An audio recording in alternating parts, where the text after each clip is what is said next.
Perception of cruise ship entertainers. Dated and cheesy performers, old passengers, old-fashioned, difficult to perform due to the sea. Now, that's not true.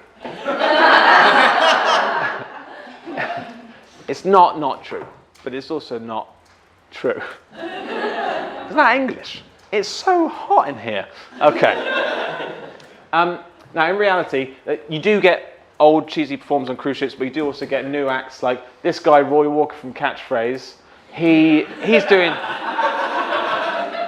doing cruise ships as a stand-up, and I'll tell you what, he is fucking good, like super, super good. And he's about 80, and he's just gigging and getting drunk every night. And this guy, Jamie Allen, he's a more modern act. He's a magician, but he does like stuff with iPads and projections, and he's got a big setup for his show. So you do get a good mix of old and new on cruise ships. The clientele, again, they're not all old. It depends on the cruise, the itinerary of the cruise, and the time of year. Like you get, in the Caribbean, you tend to get like a lot of a younger audience, but if you're doing the Norwegian fjords, you tend to get like an older audience. And again, depending on the ship, some ships are more like party ships, and they're the ones that the 80 plus are on. You know, it tends to vary a lot on cruise ships. It's not just the oldies, you do get a lot of youngsters as well. The ships are so huge that you tend to not feel the waves most of the time, if that's a concern for some people. Like these ships are gigantic. Some of these ships have like 13 restaurants on, ice rinks, 5 or 6 swimming pools. Like they have loads of stuff on one ship. So sometimes you forget you're on a ship. It's more of a village really on some of these ships. Some positives about being a guest entertainer. You get to perform your 45-minute show exactly how you want to do it. And that in this industry I feel is quite rare. I certainly don't get many opportunities to perform a show exactly as you want in a space that caters completely for you. And you also get to have help from the lights and sound guys. So if you say, okay, well, when this happens, you've got to change the lights from this to this. I want the lights to look like this. I want the sound. They can do all of that for you. You've got people helping you. And you don't have to pay them extra, like on land. So you've got all the staff there to help you. You get to perform in a theatre with a big fancy stage. And that's just very exciting. It's just very exciting. It's good money. You get to travel a lot, but not for too long. I personally really like the travel, but I really like being home. Like being a crew entertainer wouldn't suit me. It wouldn't suit my personality really. What I like about being a guest entertainer is that I can go away, have a nice little time away, and then I get to come home for a few days, maybe a couple of weeks. Then I go away again for a nice little short amount of time, come home, go away. I get to come home quite a lot, which I really like. That suits me a lot. You get to meet a lot of other entertainers in the industry. What you find with guest entertainers is because you tend to be on board by yourself, the moment you get on, your cabin phone is ringing or you're calling someone else to find out who the other guest entertainers are, and you tend to hang around. If they're not a complete asshole, you tend to hang around for the whole cruise with that person because you're one of the few people on board that's in entertainment and you're there by yourself. So the guest entertainers tend to stick together, which is kind of nice. And also you find that when you're in a place where you're under the same roof as someone for a week, sometimes 10 days, you become really good friends with them. And some of my best friends I've met on cruise ships, and it's also quite nice because you meet them again randomly. I was on a ship the other day with a friend who I hadn't seen for 5 years, and within a few minutes we're heading off again and we're having a lovely time. Yeah. You get to travel to places that you wouldn't necessarily go to. Now this is quite a good one for me, like, bless you. Let's not start a trend. So yeah, you get to go to places you wouldn't necessarily go to. Like Norway, for example, ships always go around the Norwegian fjords, and Norway is a really expensive place to fly to. And some of the places that the ships go in Norway, there's this place called Geiranger, which is, what's it called when you've got an amount of people? Population, yes. Yeah. It's a tough word, a lot of syllables. The population is only 200 people, so it's like a really small place, but it's beautiful mountains and waterfalls and stuff. And I would never, ever go there if it wasn't for cruises. So you get the chance to go to lots of weird places. And also you get to the possibility of holidaying either side. So for example, I flew to, I was doing a ship from Korea to Japan. I was on the ship for 8 days or something like that, and was going all through lots of different parts of Japan. So I flew to Korea a few days, because they're going to pay for my flights anyway. So I just say, hey, could you just fly me like 3 or 4 days early and fly me back 3 or 4 days late? So then I had like a mini little holiday there, and I just paid for the accommodation. Mini little holiday there, mini little holiday there, and then I came home. So it's a good opportunity to travel for free. Like, I'm doing Adelaide Fringe next year, and I've said to my cruise ship agent, hey, I'm doing Adelaide Fringe, so I'm going to be in Australia this time. So if you want to get a cruise ship there or there out that side of the world, and they only have to pay for one flight because they don't have to pay for me to come back because I'll already be staying there, then it will save them money, and it means I get to fly to Australia for free, which happens, which is crazy. So that's a positive. Oh, wrong one. More positives.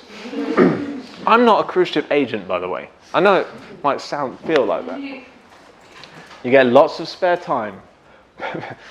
What a strange sentence. Perfect for practicing or doing that project you've always wanted to do. You know, that project.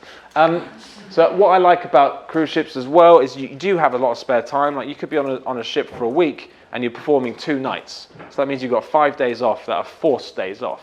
Now, if you're, like, I'm trying to write a book at the moment, and this is perfect for me because it means I'm away, I'm being paid to be away, and it means I've got something to keep myself busy. If you're the type of person that doesn't have things to keep themselves busy, cruise ships aren't for you. You need to try and keep yourself busy. It also means I can practice a lot as well on board, which is good. The theatre is a great place to practice normally, and there's normally various little nooks and crannies that you can practice whatever you need to practice. It's a little tougher for Ariel, but I don't have to worry about that. Great opportunity to learn other languages. So if you're traveling around all of these places, if you're doing a lot of cruise ships, you'll find that there's a pattern to the types of the time of year and the types of places that you're going to. And so if you're spending a week in Spain, or you're going around Italy or the Greek islands or something, it's a perfect opportunity to just be like, hey, I'm just going to try and learn some Greek. And you get to try it out on real actual Greek people. How's my Greek? It's rubbish. Use your show to improve itself.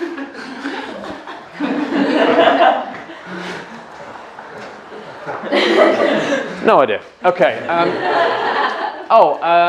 So yeah, you don't want to make a show that is then the same show in 20 years' time. You want your show to always keep constantly evolving. My show a year ago is a very different show to the show that I do now. And it's a really good opportunity to like try and wedge bits of new material, bits of like new acts and different things you want to get. You wedge it into your show, and we'll get to the creating material stuff in a sec. But it's a really good opportunity to kind of improve your show and all of that stuff. You get to watch other shows daily. Okay, so if you're on a cruise for 10 days and you're working 2 nights, that's 8 days where there's free shows. And you should see all of the shows, every single one. You should see all of the good shows, you should see all the bad shows. You will learn a lot from just seeing shows. If you're really into it, watch both shows. Every night, watch 2 shows, and you'll learn a lot. And just pay attention to what is happening. Take note of how this person gets from there to there. Oh, they're turning their back on the audience a lot. Oh, I'm not going to do that. Oh, they're doing a lot of coughing. They're drinking too much water. Oh, the links between this and this are quite good. I'm going to do that. And you learn a lot. I hate ABBA. I so much. I hate them. But I saw a Mamma Mia show, which was terrible, but I learned a lot from it. Like I forced myself to go and watch every show, which you don't normally get to do on land. So that's what I say on land, like it's a what? Cruise ships are in the sea. Did I not mention? That's the nature of the beast. Okay. Do you need some water? Are you okay? Okay. So, yeah, watch the shows. Cruise ships happen all year round. This is a positive. In the quiet months in England, when you've got January, February, March, if you're struggling, the cruise ships are still happening. They're just not here. They're in a different place. In the winter months, the cruise ships tend to go out to Caribbean. So I know that in January this year, I'm going to Guatemala, to Barbados, and another one around that kind of area, just because the cruise ships still happen all year round. They're just not happening here. So they do fly out to these places, so that they're not non-seasonal, which is positive. You have the... See, when I was writing this talk, I was kind of thinking about, is anyone in here not a circus artist? Yeah, John fucked up. Oh, okay, no, we got one down there. All right, so I kind of tried to tailor this talk to entertainers in general.